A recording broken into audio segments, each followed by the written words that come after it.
আচ্ছা, এটা হচ্ছে একটা নন ইলেকট্রিক হ্যান্ড জুসার, যেটা অ্যালুমিনিয়ামের তৈরি। আচ্ছা, এটা দিয়ে যে কোনো জুস বের করা সম্ভব। Just wow. আর খুব ইজি ভাবে, হ্যাঁ, খুব ইজি ভাবে, খুব সুন্দরভাবে জুস বের হচ্ছে। তো আমরা এই প্রোডাক্টটি এনে দেখতে চলেছি এটা কি অ্যাকচুয়ালি এত সুন্দর কাজ করে। তো চলো ভিডিওটা দেখতে থাকো। তো এই হচ্ছে সেই প্রোডাক্ট যেটা নিয়ে চলে এসেছি। এটা কি অ্যাকচুয়ালি সেই প্রোডাক্ট? হ্যাঁ, এটাই সেই প্রোডাক্ট। এই যে দেখো, এখানে হ্যান্ড, এই যে এই যে দেখো দিয়ে দিচ্ছি, আর এই যে প্রেস করলো। ওকে, এই যে গ্লাস ফার্স্টে এরকম কাটতে হবে। সো এখন এই বেদানার দানাগুলো দিয়ে এখন এই যে এখন গ্লাসও নিয়ে নিয়েছি। আর দেখো, ওকে,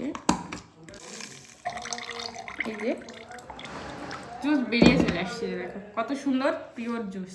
সো এই যে দেখো পিওর জুস বেরিয়ে আসছে। তো তোমাদের কাছে ভিডিওটা কেমন লাগলো প্লিজ কমেন্টে জানিও। ভালো লাগলে লাইক কমেন্ট শেয়ার করো। Tata bye.